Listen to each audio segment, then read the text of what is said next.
estar aqui hoje, juntamente com meus queridos irmãos que há tanto tempo eu não vejo.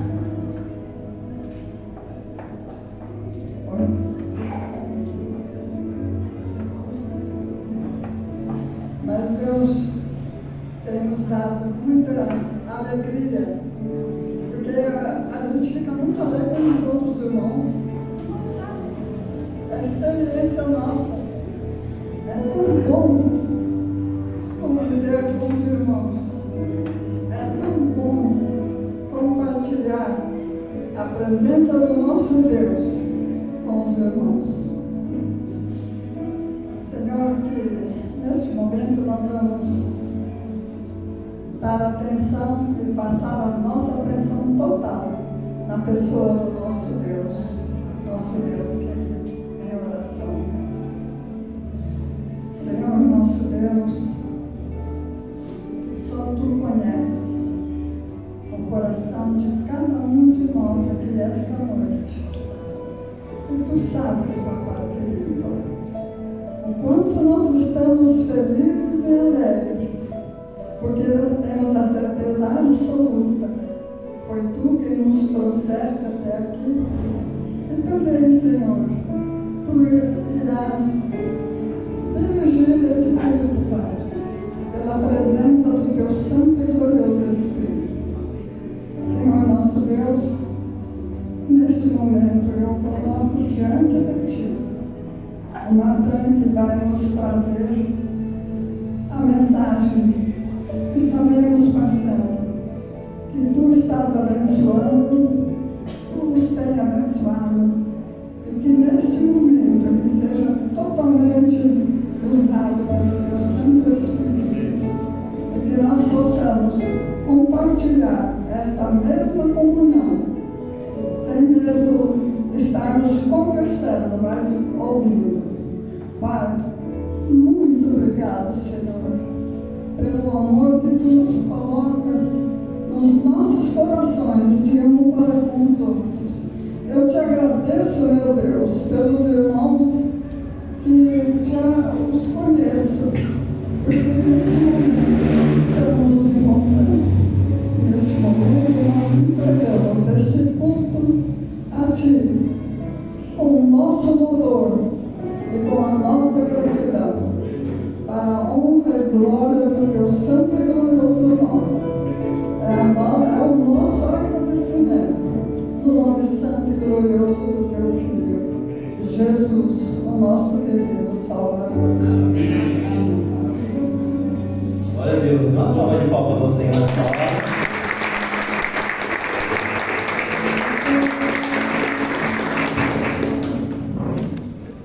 Amém, irmãos. É um privilégio estar aqui à noite para ministrarmos e falarmos um pouco sobre a palavra do Senhor.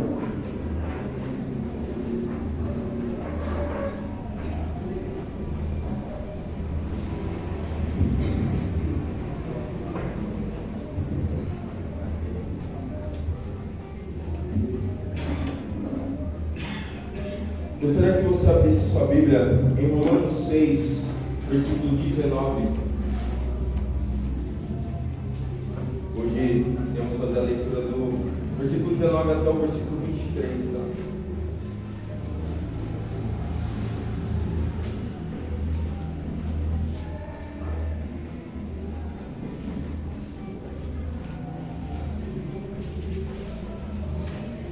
Vou iniciar a leitura.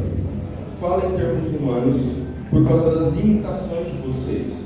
Assim como ofereceram seus membros para que fossem escravos da impureza e da maldade que leva à maldade, assim ofereçam agora os seus membros para que sejam servos da justiça para a santificação. Porque quando vocês eram escravos do pecado, estavam livres em relação à justiça. Naquele tempo, que fruto vocês colheram? Somente as coisas de que agora vocês se envergonham, porque o fim delas é morte.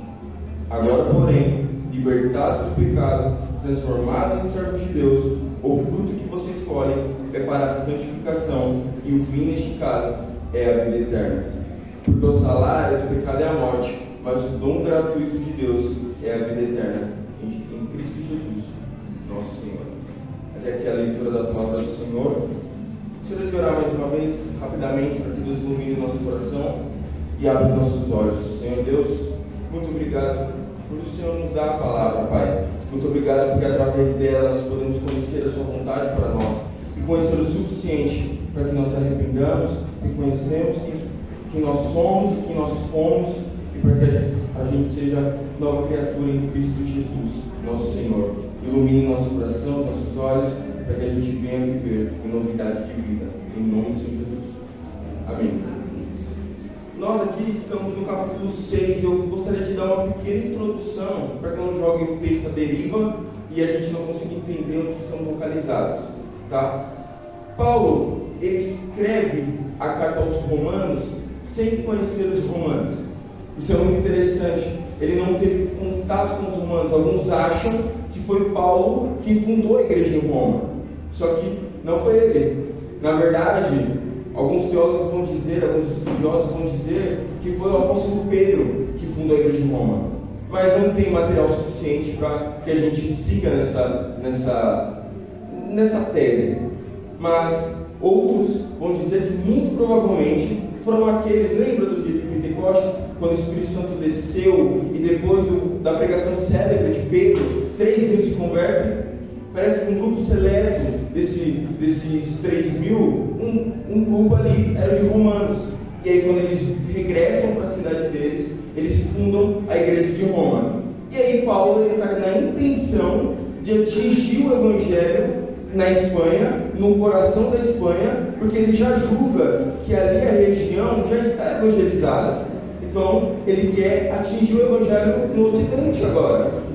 E então ele vê uma oportunidade na igreja de Roma e ele envia essa carta aos Romanos.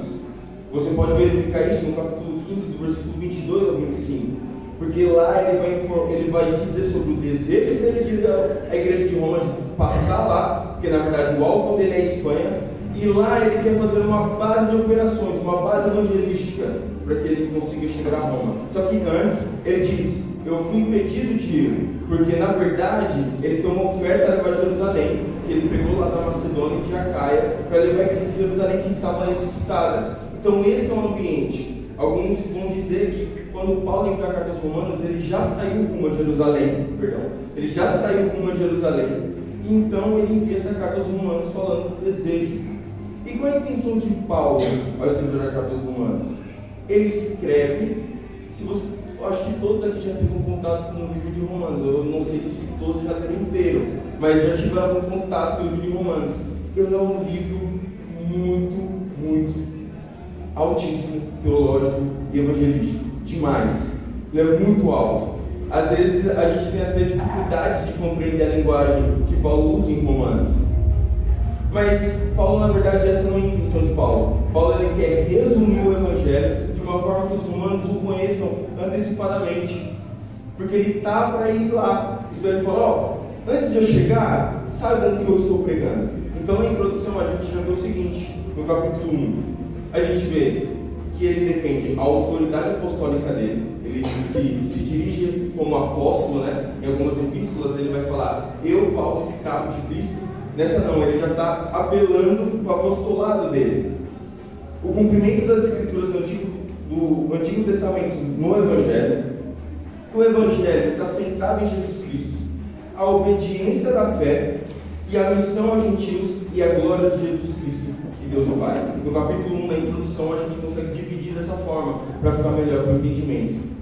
E a divisão da carta ela pode ser feita do seguinte modo: a revelação da justiça de Deus, do capítulo 1, do versículo 1 ao versículo 17, a justiça de Deus em sua ira contra os pecadores, do capítulo 1, do versículo 18 ao 3:20, a justiça salvífica de Deus, do capítulo 3, do versículo 21 até o capítulo 4, versículo 25, a esperança como resultado da justiça pela fé, do capítulo 5, versículo 1 e do capítulo 8 até o versículo 39, a justiça de Deus na vida diária, do capítulo 12 ao versículo 1, do capítulo 15 ao versículo 13, a propagação da justiça de Deus por meio da missão de Paulo, do do capítulo 15, do versículo 14, ao capítulo 16, ao versículo 23, e a última, que é o resumo final do Evangelho da Justiça de Deus, que é o capítulo 16, do versículo 25 ao 27. Dessa forma a gente consegue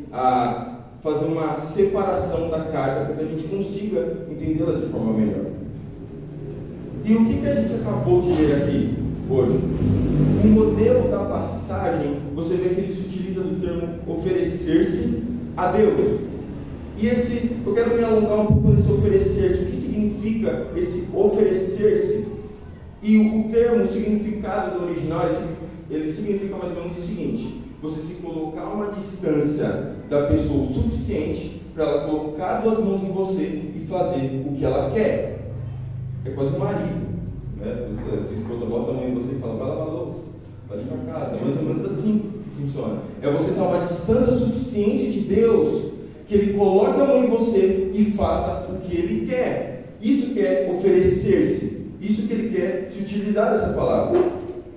E qual que é o significado de membro? Quando ele fala oferecer-se os seus membros a Deus, esses membros ele não está falando somente do seu corpo físico, que é mãos, olhos, cabeça, mas ele está falando de tudo aquilo que constitui o seu ser. Então, a sua consciência, os seus desejos, as suas emoções, todas as suas faculdades. Então ele está falando, e também se estende a tudo aquilo que você tem, que você conquistou por meio do seu membro. Por exemplo, se você paga aluguel, você provavelmente paga o seu aluguel porque você trabalha. Então você, através do seu membro, você consegue dinheiro para pagar o seu aluguel, para pagar o seu carro, para fazer tudo que você tem na sua vida, para usar a roupa. E Paulo, ele também se estende nesse sentido. O significado original, ele está falando, olha, não somente aquilo que constitui o seu ser, mas aquilo que o seu ser conquistou. Então o resumo aqui, ele está querendo dizer o seguinte: coloque tudo que você tem, tudo que você é, numa distância de Deus, que Ele possa colocar a mão e fazer o que Ele quer com você e com suas coisas. E então, essa é a ordenança bíblica que Ele nos dá, de oferecer os nossos membros ao Senhor. Mas agora a pergunta é: como fazemos isso? Como fazemos isso, Natan, de forma prática? Como fazemos isso, Paulo, que é tão difícil? Como que eu sei a distância que eu estou de Deus, ao ponto de Ele colocar as mãos em mim e fazer de mim o que Ele quer? Então o texto, ele vai abordar sobre isso. Deixa eu ver muito sobre o diálogo.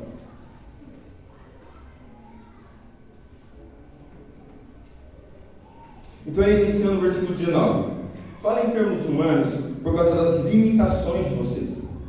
Assim como ofereceram seus membros para que fossem escravos da impureza e da maldade, que leva à maldade, assim ofereçam agora os seus membros para que sejam servos da justiça para a santificação. Ele inicia falando, fala em termos humanos por causa das limitações de vocês. Aqui, mais ou menos, Paulo está querendo se desculpar já com os romanos, porque ele vai se utilizar de uma analogia que é basicamente a escravidão. Então, na cabeça de um romano nunca vai ser escravo. Eu não sei se vocês já assistiram filmes que linkam os romanos, mas eles são assim, né? Nós, tal, tudo mais. Então, na cabeça de um romano é difícil ele entender a escravidão, porque ele não é escravo. Na cabeça dele, ele é livre. O povo dele é livre. Então, Paulo ele fala, fala em termos humanos por causa das limitações de vocês. Eu sei que vocês têm limitações, mas ainda que seja assim, ainda que eu fale sobre a escravidão, esse é o termo mais preciso para que eu possa explicar e vocês entendam o que eu estou querendo dizer. E ele inicia, ele continua, aliás, assim como ofereceram os seus membros para que fossem escravos da impureza e da maldade que leva à maldade, assim ofereço agora os seus membros para que sejam servos da justiça para a santificação. Assim como ofereceram. Ele está no passado, ele está falando, antes vocês ofereciam o corpo de vocês ao pecado, antes vocês ofereciam todas as suas faculdades, todas as suas vontades, todos os seus desejos ao pecado, antes vocês viviam essa vida, antes vocês não pensavam em Deus, antes vocês tinham uma vida distante de Deus. Assim, ele continua, assim ofereçam agora os seus membros para que sejam servos da justiça para a santificação. ele faz o contraste. Ele está falando do mesmo modo, na mesma intensidade, na mesma vontade que você se entregava ao pecado, agora ofereça a Deus, na mesma intensidade ou maior. Você tem que agora entregar seus membros a Deus. Se você utilizava seu dinheiro para pecar, para fazer algo que leva a maldade que leva a maldade, porque ele dá essa ênfase, porque é o pior dos pecados, é a maldade que leva para a maldade. Se você fazer isso com o seu dinheiro, se você fazer isso com o seu corpo, se você fazer isso na sua casa, no seu carro, qualquer coisa, agora você tem outra vida. Agora você ofereça a Deus com a mesma disposição. E aqui eu queria trazer um pouco para o nosso ambiente, Betel, que é oferecer. Nós temos que se oferecer a Deus, é isso que Paulo está falando. Mas, e oferecer para os nossos corpos, os nossos bens, os nossos membros. E como que a gente pode fazer isso aqui na Betel? Por exemplo, é lícito você oferecer seu membro para tirar uma nota alta na faculdade, para trabalhar, para ganhar dinheiro, para trazer sustento à sua família. Isso é muito lícito. Isso é muito lícito. Só que, como que a gente faz? Por exemplo, eu não sei quem aqui tem empresa, mas eu sei que você quer que sua empresa seja bem sucedida. E você dá o seu membro, ou seja, dá suas finanças, seu tempo, para que a sua empresa seja bem sucedida. Tenha funcionários capazes para que a sua empresa cresça. Você tem isso. Só que como fazer o nome de Jesus ser bem sucedido através da Betel? Como oferecer nossos membros ao ponto do Peri conhecer a Jesus como rei através da Betel? Como que a gente oferece nossos membros? E aqui eu posso dizer algo, através das suas habilidades. O que você é bom? Eu sou bom em servir, Natan. Sirva a Betel. Eu não estou falando para a gente trazer somente para esse ambiente, tá, gente? Eu não estou falando para a gente ser religioso aqui dentro. Mas eu estou falando que a Betel carece de gente para cumprir a vocação, para fazer o nome de Jesus conhecido através da Betel. E por que não? E por que não?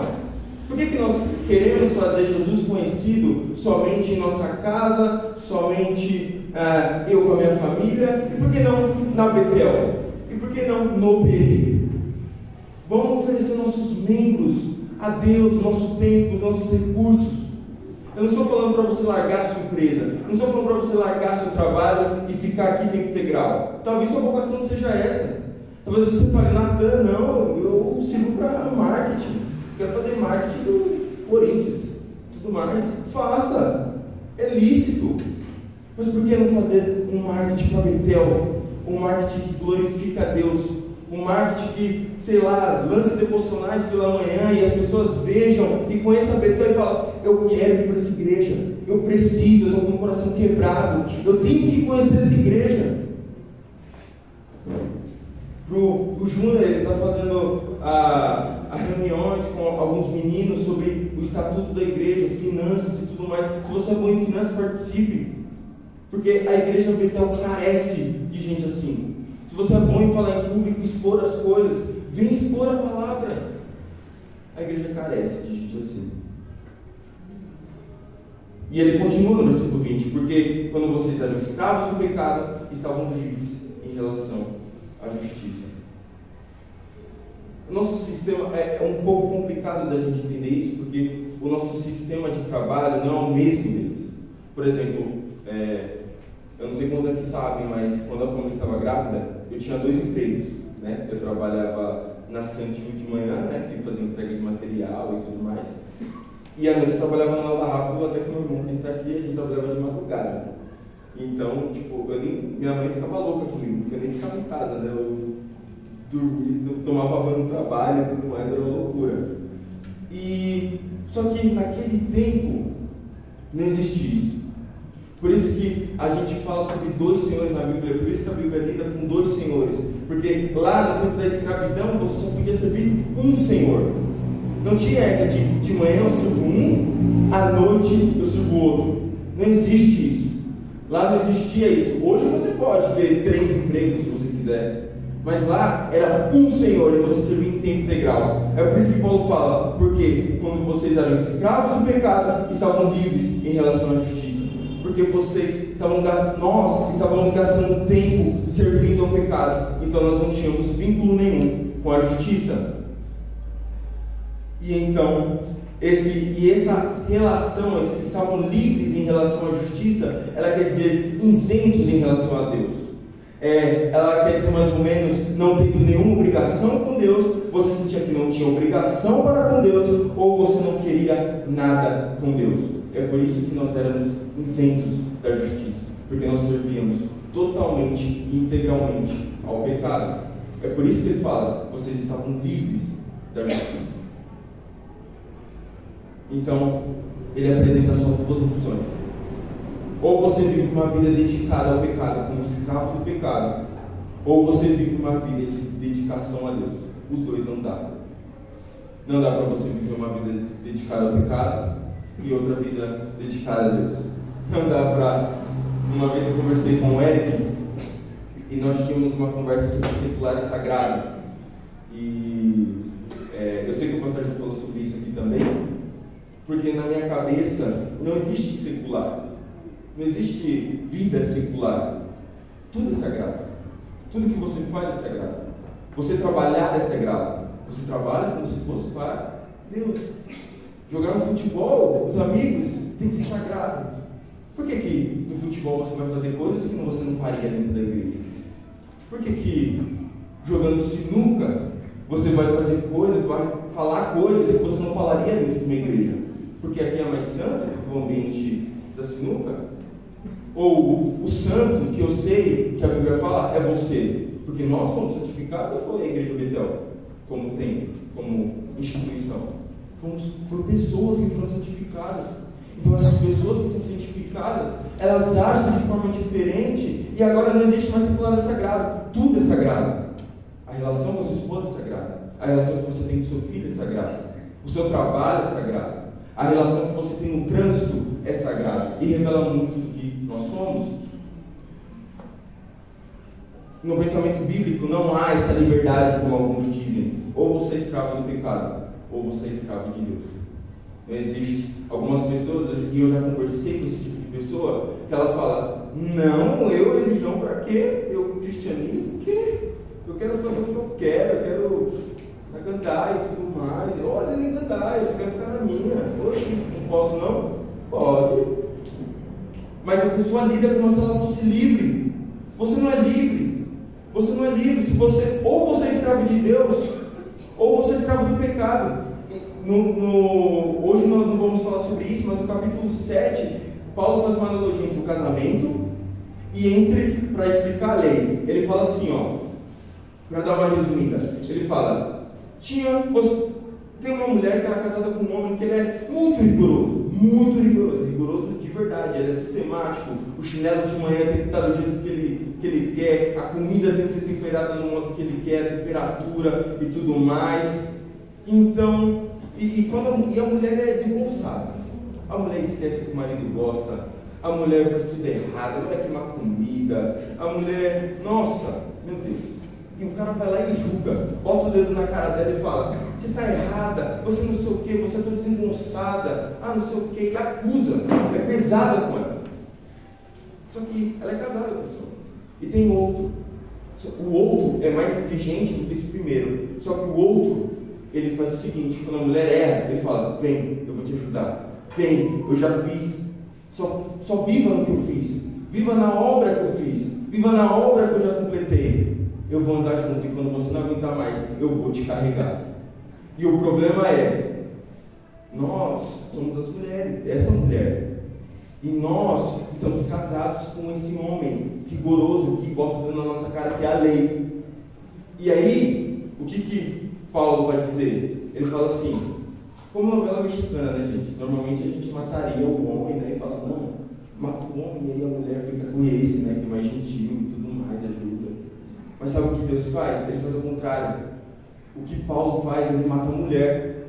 Ele fala, agora a mulher foi morta. E agora a mulher pode casar com este, porque ela não está mais vinculada à lei. Porque quem vive pela lei, morre pela lei. Mas aqueles que morreram em Jesus, estão em Jesus, com esse homem que é carinhoso, que nos ajuda, e quando nós aguentarmos mais, seremos carregados por Ele. Ele é o bom pastor. E então, Paulo, ele lida com isso. Não tem como. Quando essa mulher morre, ela não tem tipo de viuvez, ela não tem tipo para ficar viúva. Quando ela morre para a lei, ela já é casada com Jesus. Não tem isso. Ou você é servo disso, ou você é escravo do pecado, ou você é escravo de Deus. E então, a Bíblia, ela expressa isso de maneira muito clara, né? Ela diz: ou você tem sua casa sobre a areia, ou você tem sua casa sobre a rocha. Ou você passou pela porta larga, ou pela porta estreita. Ou você está no caminho largo, ou no estreito. Ou você serve a Mamon, ou você serve a Deus. Inevitavelmente é um ou outro. Há somente duas possibilidades. Há somente dois senhores. Você escolhe. Há somente dois senhores. E um te levará para a vida eterna, e o outro te levará para a morte eterna. É você que escolhe. Então ele continua no versículo 21. Naquele tempo, que fruto vocês escolheram? Somente as coisas de que agora vocês se envergonham, porque o fim dela é morte. Ele apela para que eles comecem a pensar sobre a vida antiga deles. Fala assim, naquele tempo, que fruto vocês escolheram? Paulo faz com que os ouvintes venham refletir sobre a vida antiga com uma pergunta. E essa vida antiga que a gente tanto está falando aqui, o que ela realmente representa? O que ela realmente é? E ele já tinha falado aos Romanos, no capítulo 1, versículo 29. Se você quiser abrir, mas eu vou ler para prosseguir. Ele diz o seguinte, do 29 ao 31. Estão cheios de todo tipo de injustiça, perversidade, avareza e maldade. Estão cheios de inveja, homicídio, discórdia, engano e malícia. São difamadores, caluniadores, inimigos de Deus, insolentes, arrogantes, orgulhosos, inventores de males, desobedientes aos pais, insensatos, desleais, sem afeição natural e sem misericórdia. Essa é a vida antiga que Paulo lista para nós. Essa é a vida antiga. Antes nós andávamos assim. Antes nós éramos inimigos de Deus. Nós não procurávamos a Deus. Então, só que também ele dá uma lista em Efésios, que é o seguinte, que ele fala sobre essa vida antiga. Ele dá a mesma lista lá para os Efésios, só que ele explica que nós vivíamos essa vida antiga porque nós estávamos obscurecidos na nossa consciência. Nós tínhamos o nosso coração endurecido e é por isso que pecávamos contra Deus. Por exemplo, em Efésios 4, versículos 17 ao 19, ele diz o seguinte: isto, portanto, digo, e no Senhor testifico, não vivam mais como gentios que vivem na vaidade de seus próprios pensamentos, tendo seu entendimento obscurecido, separados da vida que Deus concede, por causa da ignorância em que vivem, pela dureza do seu coração, tendo se tornado insensíveis. Eles se entregaram à libertinagem para, de forma desenfreada, cometer todo tipo de impureza. Foi assim que eu vivi, foi assim que vocês viveram, e é assim que alguns de vocês que estão aqui vivem. É assim que nós vivemos, de forma desenfreada. Nós não procurávamos a Deus, nós nem pensávamos em Deus. Às vezes até pensávamos, mas não ligávamos. A gente não estava nem aí, para falar a verdade. Desculpa a palavra chula, mas nós não estávamos nem aí. Mas agora, e aí ele continua, somente as coisas de que agora vocês se envergonham, porque o fim delas é morte. Ele responde, né? Ele diz: naquele tempo, que fruto vocês escolheram? O que vocês tiveram de glória? O que vocês tiveram de bom para contar naquele tempo que vocês viviam sem Deus? O que vocês tiveram? Pensa no seu coração, o que você tem? Ou o que você teve? Se você não está em Cristo Jesus, se você se reconhece como uma pessoa que não está em Cristo Jesus, vê o que você tem hoje. E pensa daqui a alguns anos, como que você vai se sentir olhando para trás? A vergonha que você vai se sentir. Você poderia dizer: eu poderia ter me entregado a Deus mais cedo, mas infelizmente não consegui. Infelizmente eu quis viver dessa forma carnal, dessa forma separada de Deus. Mas você agora que se reconhece como uma pessoa em Cristo Jesus, olhe para trás, olhe como você se sente. O que você sente quando você veio para a sua vida pecaminosa e quando você não pensava em Deus? Eu, Natan, sinto vergonha. Como Paulo fala. Somente as coisas de que agora você se envergonha, porque o fim delas é morte. A gente vivia uma vida desregrada. E aqui Paulo ele fala para onde que vai essa vida desregrada. E onde que é que ele fala aí no finalzinho do versículo? Ele diz, porque o fim delas é morte. Se você está vivendo uma vida desregrada hoje, cuidado, porque o fim delas é morte. Não tem jeito, não vai para outro caminho, não tem outro caminho. Na verdade, até tem, que é a vida eterna, que é Jesus, e por isso que Ele veio, para nos salvar e nos ressuscitar com Ele, porque nós estávamos mortos em nossos delitos e pecados. É por isso. Então Ele continua. Agora, porém, libertados do pecado, transformados em servos de Deus, o fruto que você escolhe é para a santificação, e o fim, neste caso, é a vida eterna. Ele sempre está fazendo um contraste com a vida pecaminosa, sempre. E o que ele quer dizer com esse agora? Esse agora é o que na teologia nós chamamos de agora escatológico. Ele está falando de uma vida nova que se rompe na vida antiga. Então, nós vivíamos em uma vida desregrada, sem pensar em Deus, e o agora, porém, chegou. E essa vida nova, agora, ela rompe a vida antiga, e agora a gente pode experimentar dela vindoura, daquilo que Deus tem para nós, quando nós partimos dessa vida ou Ele voltar. Então, nós conseguimos experimentar isso, e nós estamos experimentando isso hoje, aqui na Betânia. E esse porém, ele utiliza para fazer o contraste. Agora, porém, libertados do pecado. Porque às vezes ele está falando, vocês viviam uma vida e vocês tinham vergonha agora olhando para trás. Agora, porém, e aí ele continua, porém, libertados do pecado, porque antes nós não podíamos servir a Deus, porque como nós falamos, o pecado era nosso Senhor. Então nós não podíamos ter dois senhores, é somente um. Então, agora que nós estamos libertos do pecado, agora a gente pode servir a Deus, porque a gente está liberto. Foi para isso que Deus nos libertou. Só que, e ele continua, transformados em servos de Deus, o fruto que vocês escolhem é para a santificação, e o fim, neste caso, é a vida eterna.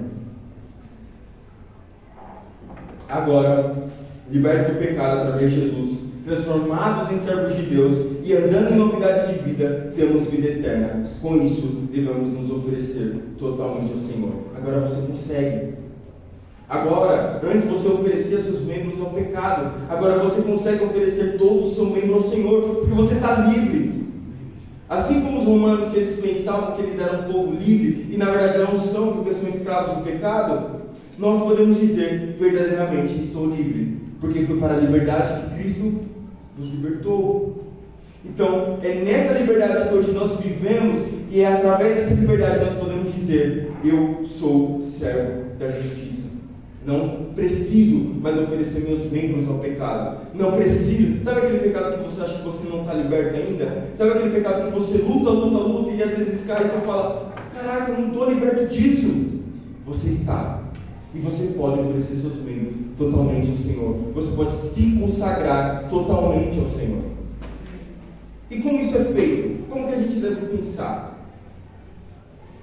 Normalmente, desculpa usar esses termos, mas sempre o imperativo ele é baseado no indicativo. Como que funciona isso? O indicativo seria o seguinte: Deus diz assim, lembra do povo de Israel que ele tirou do Egito, da escravidão? Ele diz, aí ele leva para o deserto e ele diz o seguinte: eu sou o Senhor, sou Deus, que te tirou do Egito, que te tirou da escravidão. Esse é o indicativo, ele está indicando algo. Ele está falando, eu sou o Senhor, sou Deus, que te tirou da escravidão, que te tirou desse tempo que você clamava a mim, e eu libertei você. Agora, siga isso. Não terás outros deuses, não farás para ti imagem, etc, etc. Esse é o indicativo. Ele fala assim, ó, o Evangelho não é algo que, como as outras religiões, que ela diz o seguinte, ó, faça, e quando você fizer, você obtém. Então, vem à igreja, vem a EBD, alguns até dizem isso. Vem à igreja, vem a EBD, faz o seguinte, ó, vem no encontro de quarta na oração à noite, que tem aqui na Betel, vem no sábado na juventude, aí você vem no domingo de manhã e você tem duas EBDs, né? Você tem a EBD do jovem e dos adultos, você pode participar de qual você quiser, tem até essa criança se você quiser ficar. E à noite tem um culto. Aí faz isso e na segunda você está salvo, tá? Faz isso que na segunda, se Deus voltar, pode saber que Ele vai te levar, porque olha que crente você é, né? Não é assim que funciona. Na verdade, foi Deus quem fez. Deus fez algo por nós. E agora, por ter feito algo por nós, agora Ele fala, faça isso. Normalmente, como que funciona? Ele diz assim, ó, vários versículos do Novo Testamento são assim, você vai começar a reparar nisso se você nunca reparou. Ele diz assim, ó, você foi crucificado com Cristo, agora mate sua carne. Ué, você já foi crucificado com Cristo. Então, porque agora Deus, Ele dá o poder a nós. Então, esse pecado que você acha que você não consegue vencer, muito pelo contrário, você consegue, porque agora Deus fez algo por você. Quando Ele não tinha feito, você não conseguia, você era escravo no Egito, mas agora Ele te libertou, e agora você está rumo à terra prometida. Então, e aí continua, tem outros. Eu te libertei da escravidão do pecado, agora viva de acordo com os meus mandamentos. E essa é a diferença do cristianismo. Deus, na história do cristianismo, Deus sempre faz algo por nós. Ele é o primeiro a dar o passo. Lembra em Gênesis 3,15, do proto-evangelho, que a gente chama a primeira promessa de boas novas, quem foi que fez? Deus. Que Ele disse para a mulher, após eles terem pecados, de ti, da tua semente, virá o descendente, que esmagará a cabeça da serpente, e esta lhe ferirá o calcanhar. Esse é o que na teologia chamamos de proto-evangelho, a primeira promessa do evangelho. E quem deu a primeira promessa do evangelho? Quem primeiro pregou as boas novas? Deus. Deus pregou as boas novas à sua humanidade. Deus pregou as boas novas aos seus filhos, às suas criaturas, dizendo, eu não me esqueci de vocês. Eu voltarei e resgatarei vocês com amor fiel e atrairei a mim. E então ele continua no versículo 23, último versículo. Porque o salário do pecado é a morte, mas o dom gratuito de Deus é a vida eterna em Cristo Jesus, nosso Senhor. O salário do pecado é a morte. Lembra como falamos do sistema de trabalho? Quando você trabalha os 28 dias, ou 30, ou sei lá quantos dias, quando você trabalha, o que acontece?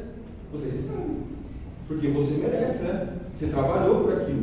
Você fez aquilo, você merece. Pode ficar tranquilo que vai cair no Pix lá, ou sei lá, pode ir conta que você recebe, ou em mãos.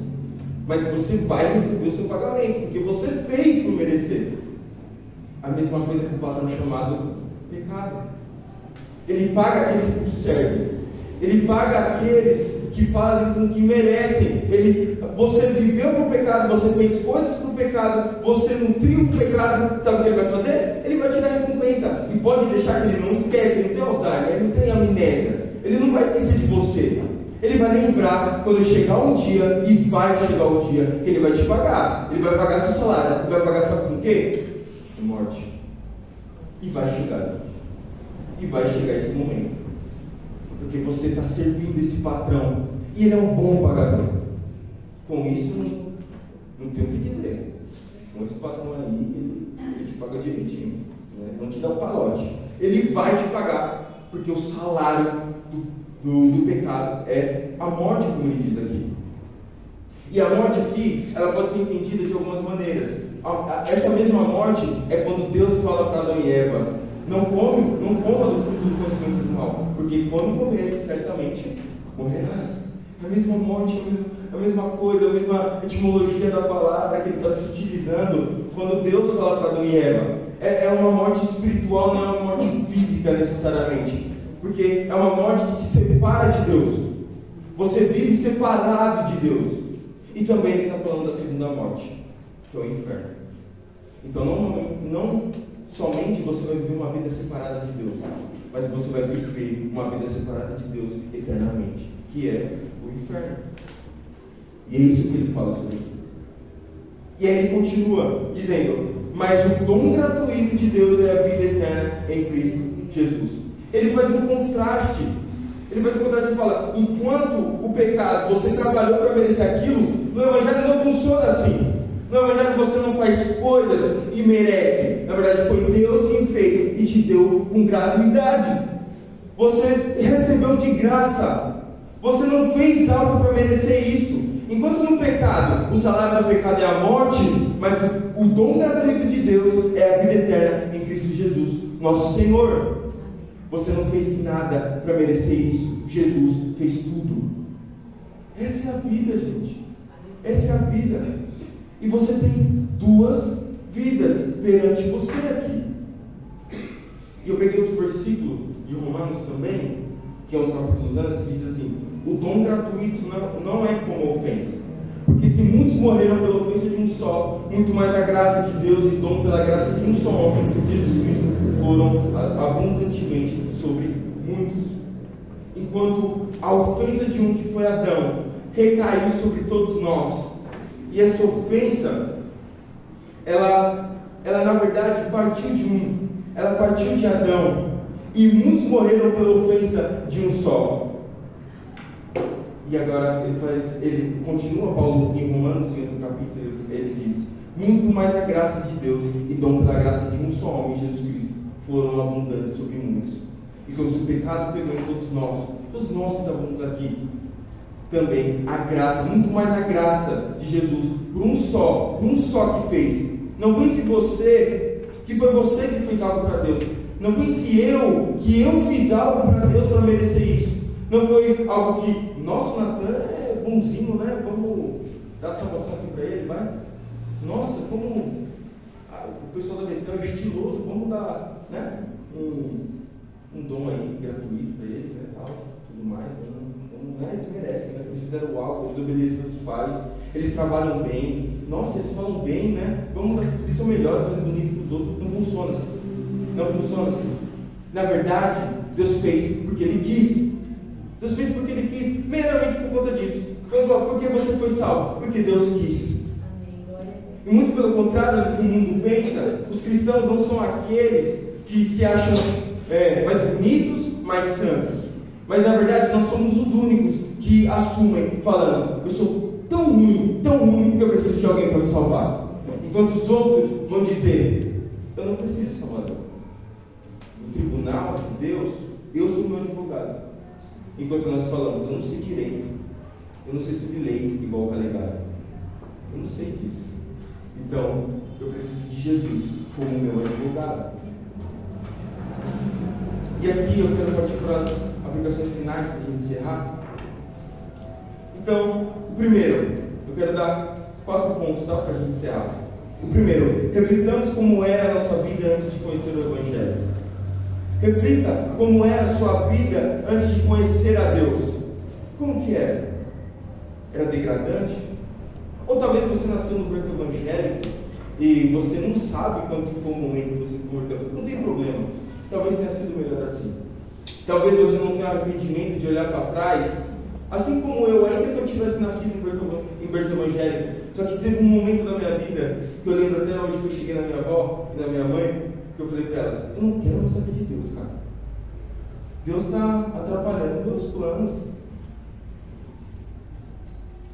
E eu lembro até hoje que elas viraram para mim e falaram: segue a vida, então vai lá, quebra a cara, faz o que você quer.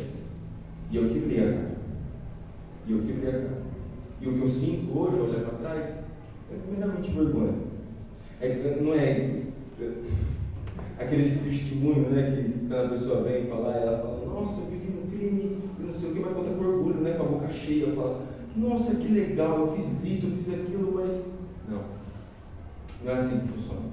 quando você se sente liberto de fato, você fala, cara, que vida de escravidão que eu vivia, que vida degradante, olha o quanto de pessoas que eu ofendi, olha o quanto de pessoas que eu fiz mal para elas, olha minha mãe que eu não respeitei, olha meu pai que eu desrespeitei, e talvez você tenha até perdido sua mãe e seu pai, e eles não viram você restaurado. Que dor!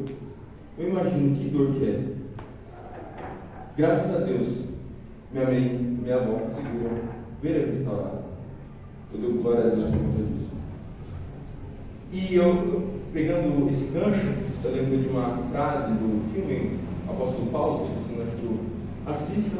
Eu tenho alguns preconceitos nesse filme, mas ele é bom.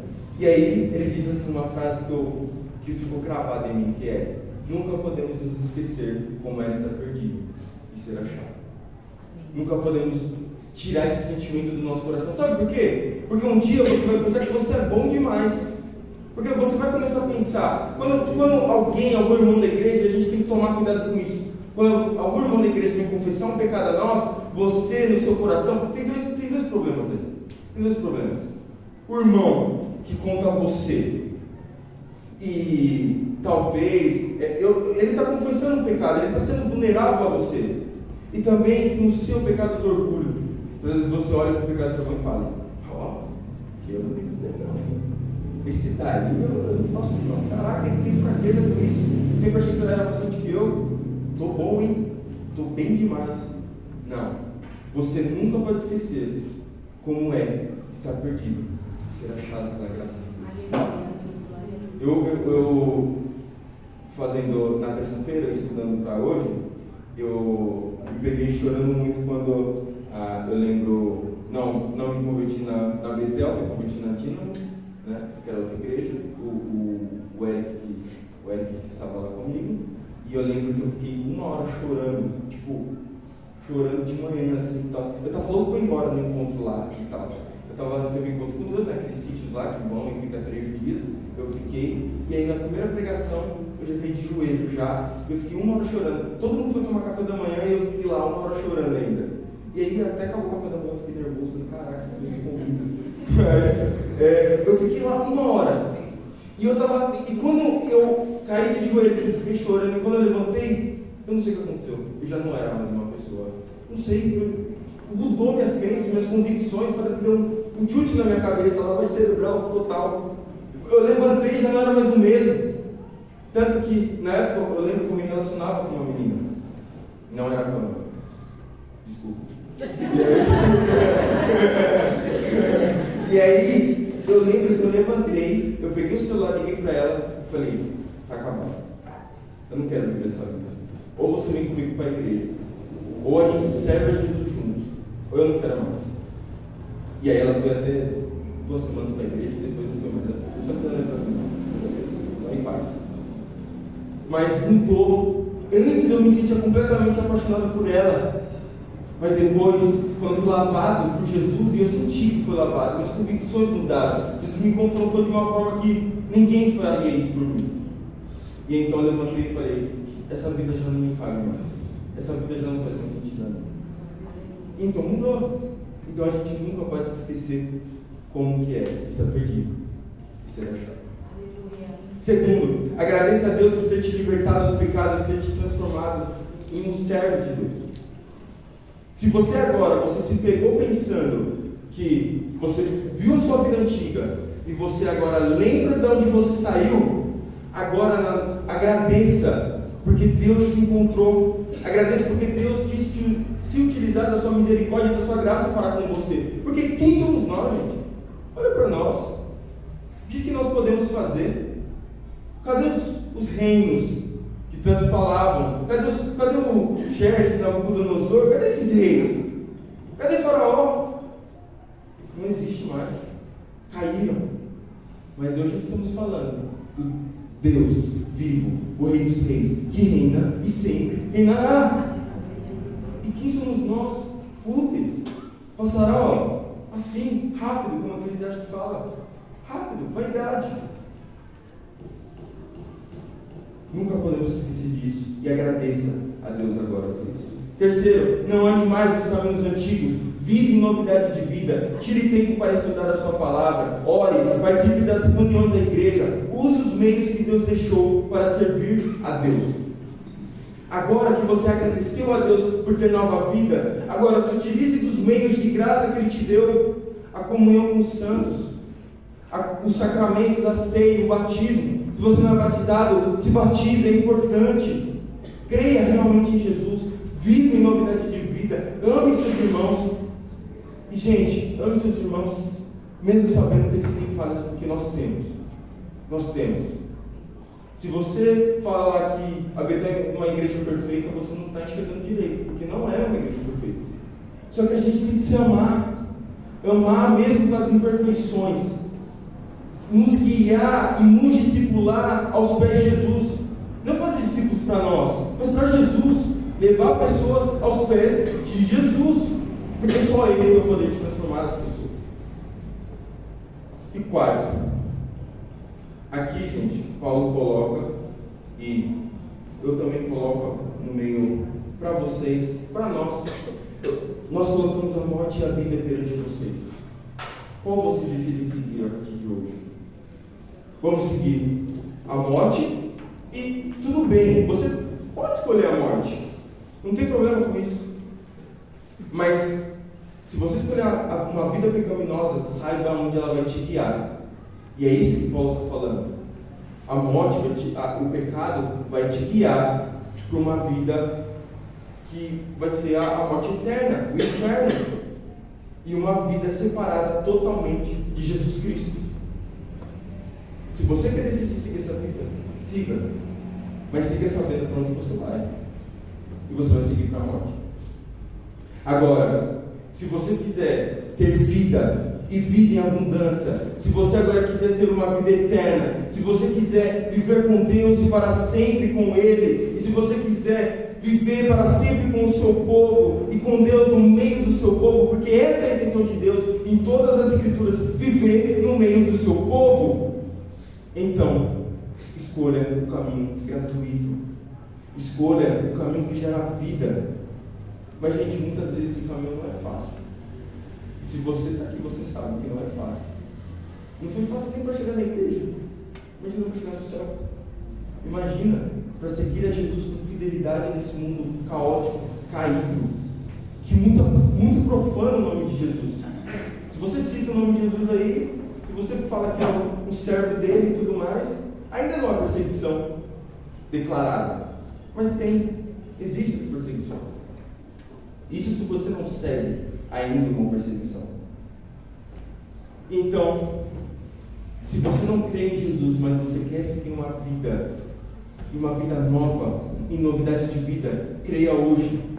Creia hoje em Jesus, entregue sua vida hoje a Jesus, entregue todo o seu coração a Jesus. E se você talvez fala assim, Natan, eu não tenho vida. Eu não tenho vida porque eu reconheço que eu sou mau, eu sou pecador e eu não tenho vida para entregar para Jesus. Eu não tenho família, eu não tenho filhos, eu não tenho esposa, eu não tenho nada, eu não tenho vida para entregar a Jesus. Então entrega, sabe o quê? A sua morte. Porque ao entregar a sua morte a Jesus, o que Ele te dá? Ressurreição.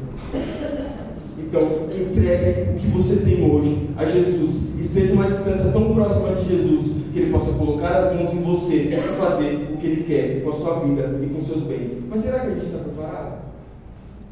Eu acho muito interessante porque o pastor Yuri, ele disse que parou de orar o seja feita a sua vontade, né?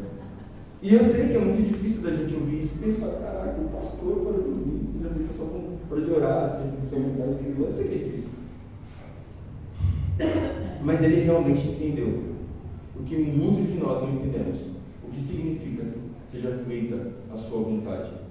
E é por isso que agora ele está tomando zelo ao falar. Porque quando você fala, seja feita a sua vontade, talvez você até fala da boca para fora, mas o coração não está disposto. E se Deus, se você é pai, se Deus quiser tomar seu filho, você está disposto a perder seu filho? E se Deus quiser tomar todos os seus bens, você está disposto, você que é bem sucedido, você que tem um carro bom, está disposto a perder seu carro bom? Está disposto a perder a sua vida? Está disposto a perder a sua esposa? Está disposto a perder o seu status, a sua fama, o seu bem-estar? perante a Jesus, em nome de Jesus. É por isso que o Yuri falou: eu estou tomando cuidado para dizer, seja feita a sua vontade.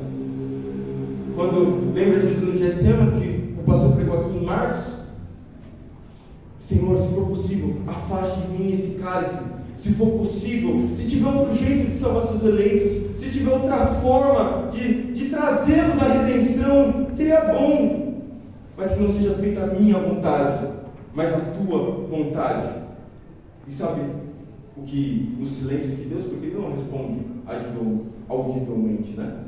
Ele não responde no texto, mas o que Deus falou para Jesus é: não tem outro jeito. É o que nós estabelecemos antes da criação do mundo, meu filho. Nós já estabelecemos isso. Não tem outro jeito. Tem que ser morte, e morte de cruz. É não. Você está disposto para isso? Porque assim que Jesus levanta de oração em Getsemane, sabe o que ele fala para os discípulos? Acorde, porque o traidor e os soldados vêm. Ou seja, Jesus sabia que o que Deus falou era não. E quando Jesus foi pego, definitivamente era não de Deus. E eu quero terminar com uma pequena frase do Frederic Lúcio, um teólogo que eu muito admiro, que ele diz assim: o Cristo de quem Paulo fala é o Cristo que verdadeiramente morreu e ressuscitou, que destrói o poder do pecado cancelado nas vidas daquele que põe nele a sua confiança. Se você não tem a sua vida em Jesus Cristo, coloque sua confiança hoje, agora. Eu gostaria muito que tivesse gente que saísse desesperado daqui falando: será que eu botei minha confiança em Jesus? Será que realmente eu tenho uma vida baseada em Jesus? Porque talvez você não experimente isso. Talvez seu casamento esteja caminhando para o fim. E o fim que é morte. Porque você não experimenta de Jesus no seu casamento. Talvez você não experimente de Jesus no seu trabalho. Talvez você não experimente Jesus consigo mesmo. Talvez você está cansado de olhar no espelho e falar: Jesus, eu vou tirar minha vida hoje. Porque você está cansado de olhar no espelho e ver que você é um fracassado. E posso dizer, de fato nós somos um fracassado. De fato nós somos. Mas Jesus pagou um alto preço para nós. Ele morreu para que nós não tenhamos que morrer. Ele agora ressuscitou para que a gente ressuscite com Ele. E Ele vive para que a gente viva com Ele.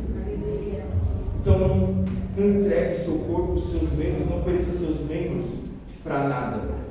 Porque Jesus pagou um alto preço pelos seus membros.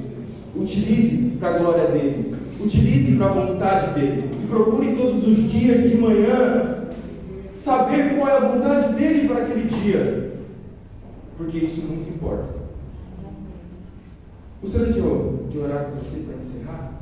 Feche seus olhos. Senhor Deus, te agradeço por essa noite. Te agradeço pelo privilégio de expor a sua palavra e ser exposto perante ela.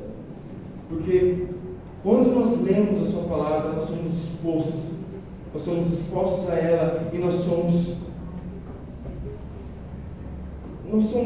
confrontados com a sua verdade. Nós somos questionados, nós somos levados a ou colocar a nossa confiança em Jesus, ou entender realmente quem somos e quão podre nós somos. Pai, que perante esse texto, meus irmãos e eu venhamos entender que devemos oferecer nossos membros, consagrar os nossos membros ao Senhor. E consagrar os nossos membros não é somente o nosso físico, mas é tudo aquilo que constitui o nosso ser. Aqueles sentimentos que não se baseiam no Senhor, que eles sejam rejeitados e descartados, que nós consigamos dominá-los para a sua glória, para o seu amor. Senhor Deus, que venhamos entender que o Senhor morreu para que nós não tenhamos que morrer, e que nós venhamos em viver uma novidade de vida, uma vida nova no Senhor. Que venhamos se despir do velho homem e cada dia se revestir do novo, porque o Senhor agora, Ele interferiu na nossa vida, a sua vida interferiu na nossa vida antiga, para que a gente agora seja uma nova criatura do Senhor Jesus. Que venhamos viver assim, em nome do Senhor Jesus. Amém. Ao Rei dos Reis consagrado, tudo que sou, de gratos louvores transborda o meu coração. A minha vida eu entrego nas tuas mãos, meu Senhor, pra te exaltar.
pela Sua palavra. Que essa semana possamos viver essa palavra a cada dia, a cada momento, possamos respirar essa verdade. Nós já estamos partindo para o final do nosso culto. Temos 2 recados, né? E depois a notícia. Depois nós faremos a oração final. Boa noite, irmãos, graça e paz. Antes de dar os recados, eu estou até um pouco emocionada porque acho que viu o Natan aqui ministrando, me levou lá anos atrás, quando ele vinha para a igreja ainda pequenininho, né, magrinho, e aí ele gosta de uma máquina, e eu também do mesmo jeito. E eu lembro que eu ia atrás da Su e falava: ai, Su, vejo Natan ali, da juventude, dos cultos, né? E te ver aqui, Natan, me emocionou muito, porque a gente vê que Deus é perfeito em tudo que Ele faz. E não é só força, não é você, mas é o que Deus fez em você, e através de você agora, com os nossos, os nossos meninos, nossos jovens. Então, eu estou muito feliz. Deus continue abençoando sua vida. E acho que também traz um momento de reflexão, porque ao olhar para você, eu lembrei de outros que não estão aqui. Eu acho que é o que mais me dói, eu acho que eu sinto mais isso, a saudade dos meninos que não estão aqui, daquela galera que participava com a gente.